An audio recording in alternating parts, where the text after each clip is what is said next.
यो देशमा यो आइपिएस को सुरुवात भएपछि, एमसिसी सुरुवात भएपछि भएका प्रधानमन्त्रीहरू शेरबहादुर देउवा, प्रचण्ड, बाबुराम भट्टराई, केपी ओली, झलनाथ खनाल, माधव कुमार नेपाल,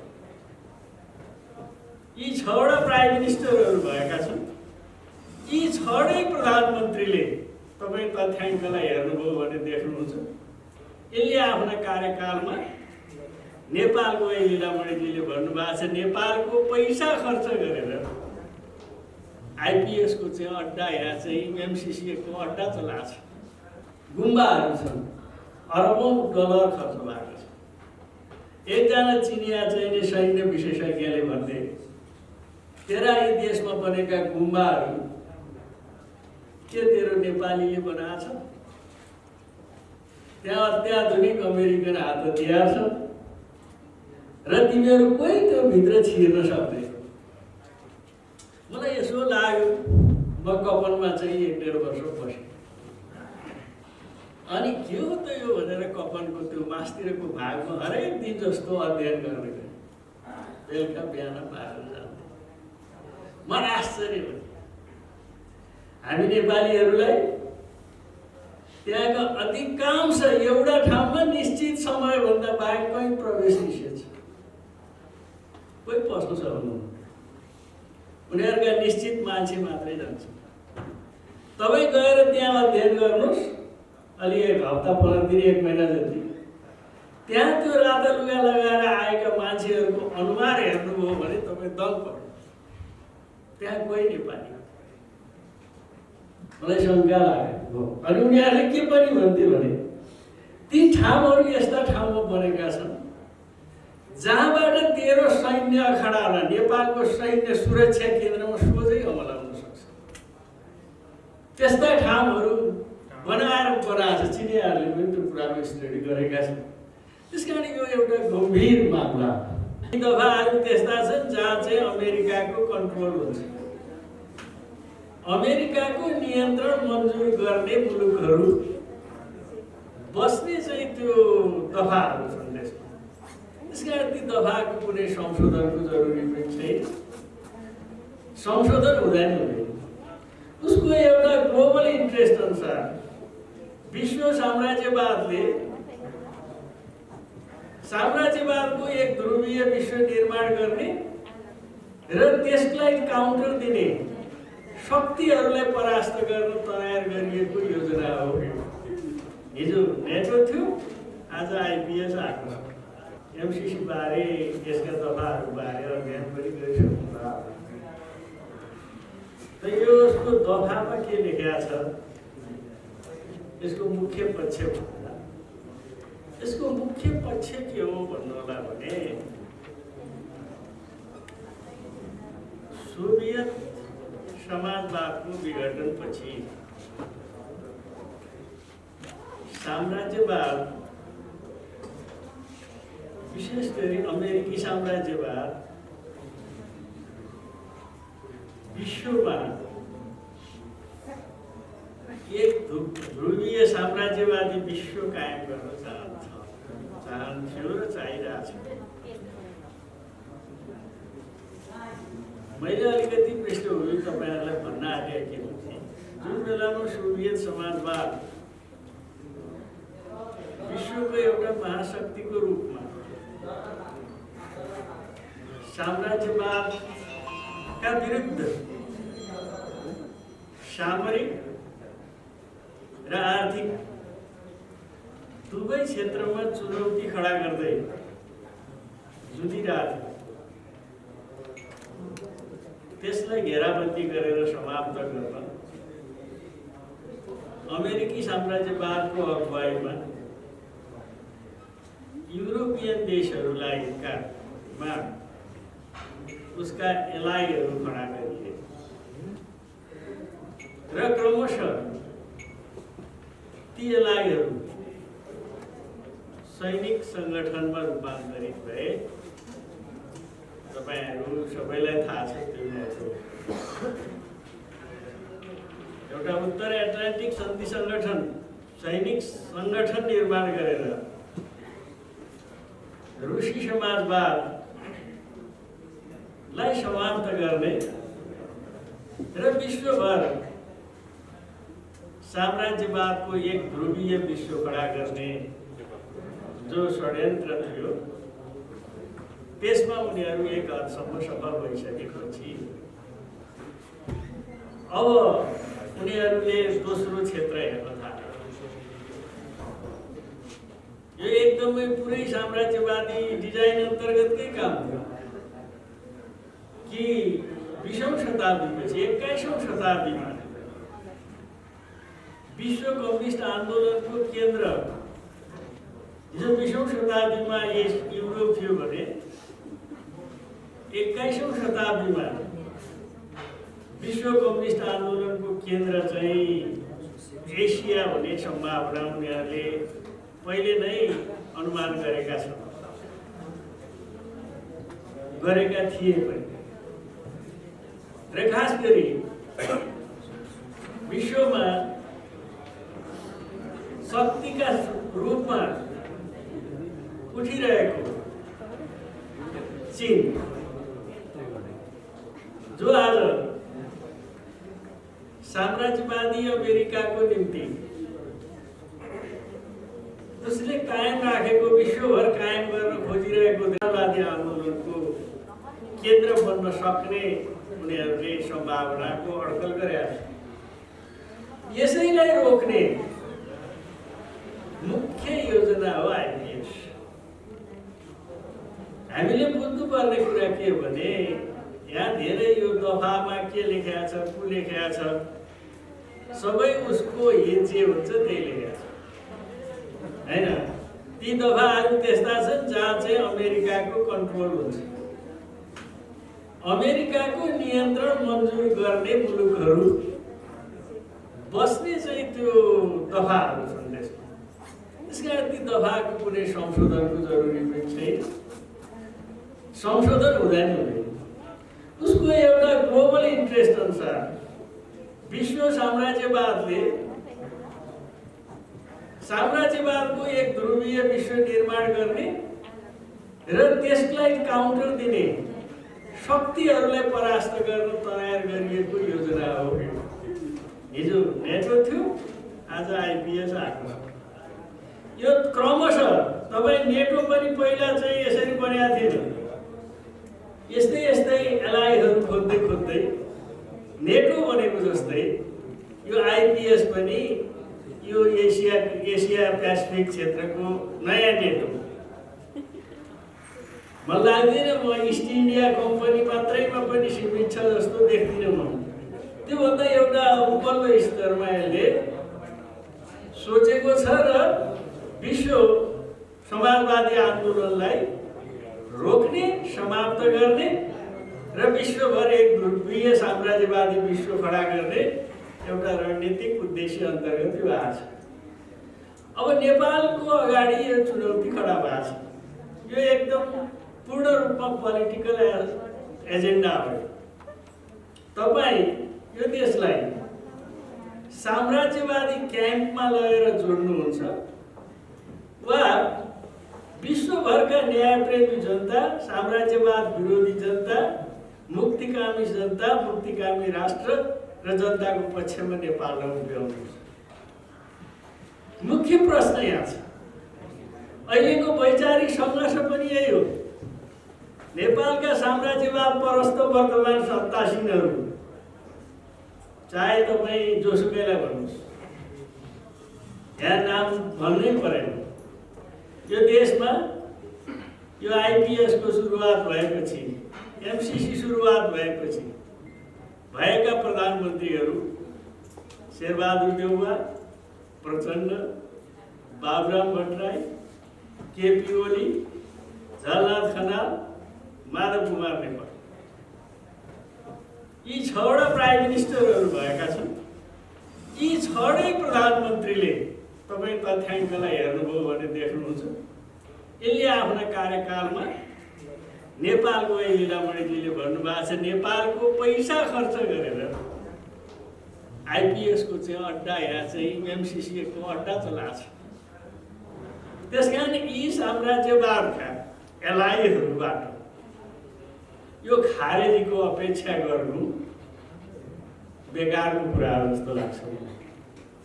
कुरा यति बसिया छैन, उनीहरू दुई तीनटा कुराबाट तर्सेका छन्। पहिलो कुरा, यो चीनको विरुद्धमा ल्याइएको रणनीतिक योजना भएको हुनाले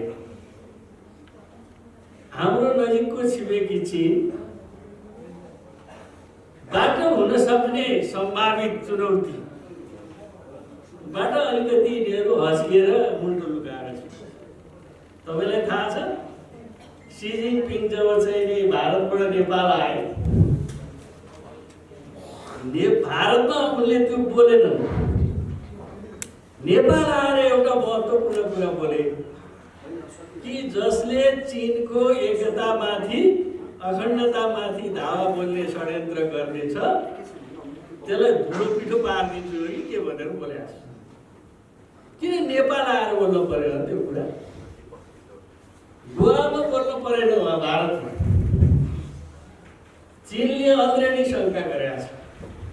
आज मात्रै होइन, म यसो 65-63 जब जुन बेलामा हामी सङ्घर्ष गर्दै थियौँ त्यो बेलाको आन्दोलनमा चीनको रवैयाका बारेमा अलिकति प्रश्न उठाएको थियो। म अलि एउटा सम्झाउँ, म आफै पनि एउटा चाहिँ संवाद गर्ने सदस्य भएको हुनाले यहाँ जनतालाई अलिक सुसूचित गर्नु पर्यो। चिनिया पार्टी, चिनिया कम्युनिस्ट पार्टी र चीनको सरकार अहिले राज्य स्तरमा सम्बन्ध बनाइरहे पनि अहिले भएका दल र यिनका नेताहरूसँग उसको विश्वास छैन। यिनीहरू सेलेबल छन्, प्रधानमन्त्री पायो भने जसले किन्छ त्यतैतिर लाग्छन् भन्ने एउटा एनालिसिस हिजोको जस्तो अवस्था होइन। त्यसकारण चीनले अहिले पहिला नेपालसँग बोर्डर जोडिएका एरियाहरूमा तिब्बतमा सेक्युरिटीको मामलामा अलि लुजै काम गर्थ्यो। त अहिले उसले चीन अब नेपालसँग एउटा 1 पोइन्ट पनि भर नपर्ने ठाउँमा पुगेको छ र तिब्बतको सेक्युरिटीको कम्प्लिटली व्यवस्थापन चीन आफैले गरिसकेको छ। त्यसकारण सी जिनपिङले भनेका हुन् धुलो पिठो पारिदिन्छु। उनीहरूलाई यो कुरो थाहा छ कि अमेरिकीहरू, इन्डियनहरू नेपाल मार्फत चीनको तिब्बतमा गडबड गराउन खोज्दैछ। अघि हाम्रो एकजना मित्रले भन्नुभयो, साँच्चै तपाईँ जो गुम्बाहरू छन् अरबौं डलर खर्च भएको छ। एकजना चिनिया चाहिँ सैन्य विशेषज्ञले भन्थे तेरा यी देशमा बनेका गुम्बाहरू के तेरो नेपालीले बनाएको छ? त्यहाँ अत्याधुनिक अमेरिकन हात हतियार छ र तिमीहरू कोही त्यो भित्र छिर्न सक्दैन। मलाई यसो लाग्यो, म कपनमा चाहिँ 1-1.5 वर्ष बसेँ। अनि के हो त यो भनेर कपनको त्यो मास्तिरको भागमा हरेक दिन जस्तो अध्ययन गर्ने गएँ। बेलुका बिहान पारेर जान्थेँ। म आश्चर्य भएँ। हामी नेपालीहरूलाई त्यहाँका अधिकांश एउटा ठाउँमा निश्चित समयभन्दा बाहेक कहीँ प्रवेश निषेध छ। कोही पस्नु सक्नुहुन्न। उनीहरूका निश्चित मान्छे मात्रै जान्छ। तपाईँ गएर त्यहाँ अध्ययन गर्नुहोस्, अलि 1 हप्ता 15 दिन 1 महिना जति। त्यहाँ त्यो राता लुगा लगाएर आएका मान्छेहरूको अनुहार हेर्नुभयो भने तपाईँ दङ्ग पर्नु। त्यहाँ कोही नेपाली मलाई शङ्का लाग्यो। अनि उनीहरूले के पनि भन्थ्यो भने ती ठाउँहरू यस्ता ठाउँमा बनेका छन् जहाँबाट तेरो सैन्य अखाडालाई नेपालको सैन्य सुरक्षा केन्द्रमा सोझै हमला हुन सक्छ। त्यस्ता ठाउँहरू बनाएको छ। चिनियाहरूले पनि त्यो कुराको स्टडी गरेका छन्। त्यसकारण यो एउटा गम्भीर मामला। त्यस मानेमा यो नेपाल राष्ट्रको अस्मिता, यसको अखण्डता सुरक्षासँग जोडिएको मामला यस मानेमा छ कि अमेरिकी साम्राज्यवाद र यसका एलाइहरू नेपाललाई केन्द्रबिन्दु बनाएर नेपाल मार्फत चीनलाई घेरा गर्ने र विश्व साम्राज्यवादको एउटा चाहिँ कोड निर्माण गर्ने खतरनाक डिजाइन अन्तर्गत आएका छन् र नेपाली साम्राज्यवादका दलालहरू यो काममा संलग्न छन्। अहिले उनीहरू यो सब नाटक गरिरहेछ। तपाईँ देख्नुहुन्छ, आज सुने मैले कुरा, किन पेश गर्थे उनीहरू अहिले? नेपालको जनमत यति प्रबल जनमत पनि गएको छ। हिजो भोलि पेश गर्ने उनको बीचको सत्ता सङ्घर्षले गर्दाखेरिमा चाहिँ रोकिने। अब अहिले मन लाग्छ भोलिहरू रोक्ला,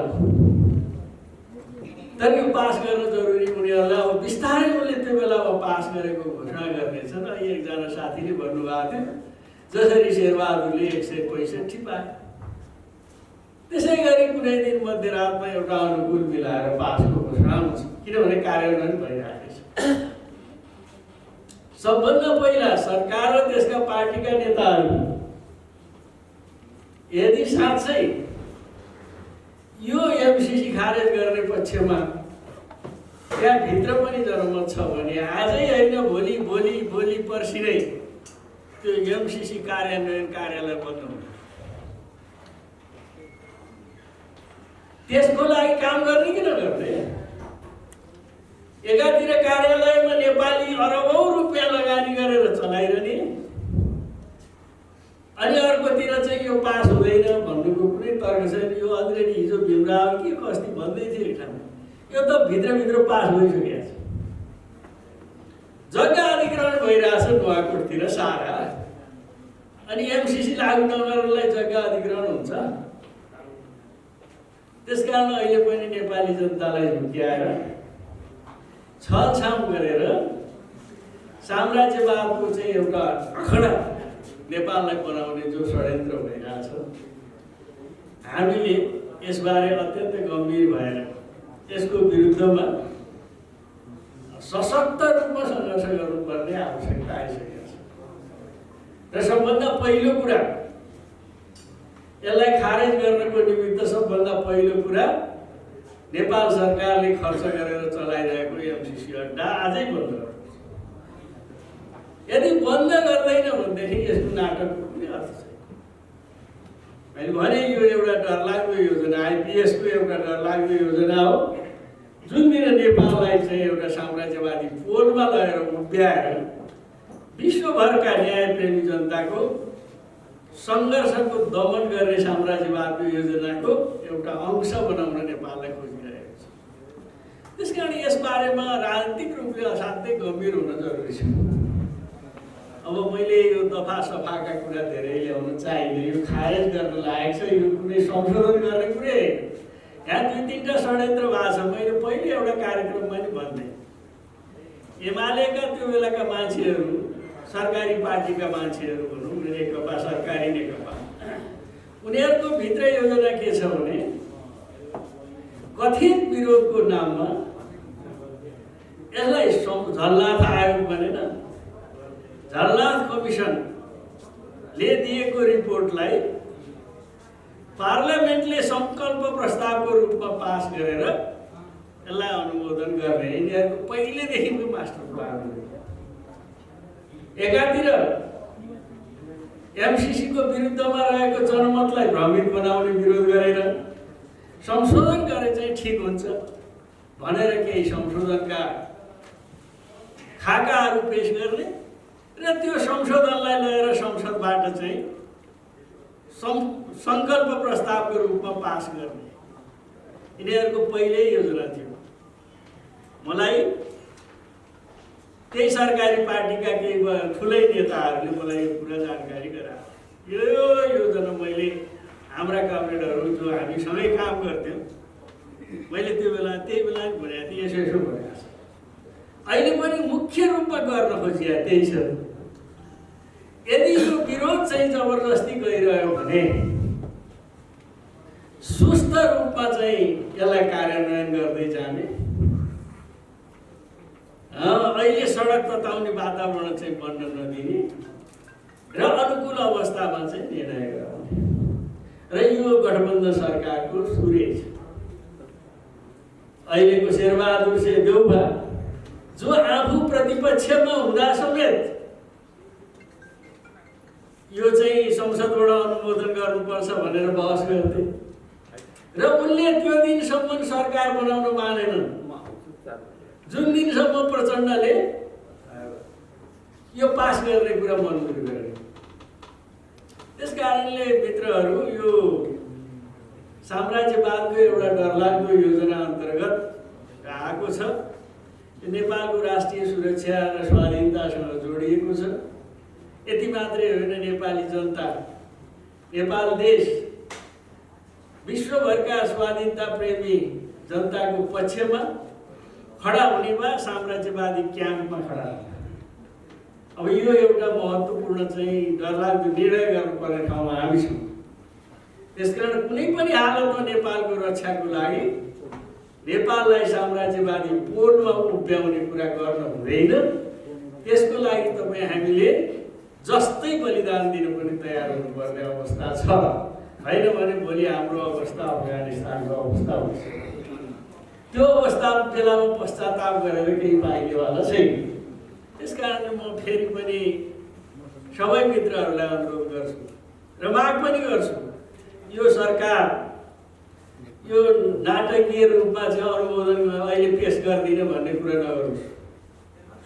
तत्कालै नेपाली जनताले कर तिरेको पैसा 10-12 अरब रुपियाँ खर्च गरेर उसका एजेन्टहरूलाई पालेर राख्नुपर्ने कुनै जरुरी छैन र भोलि नै छिटै एमसिसी परियोजना खारेज गरेर त्यो कार्यालय बन्द गरोस् र एमसिसी योजना खारेज गर्ने कुराको घोषणा गरोस्। यहाँ डिप्लोमेटिकल्ली यता गरे उता गरे भन्नुको कुनै अर्थ छैन।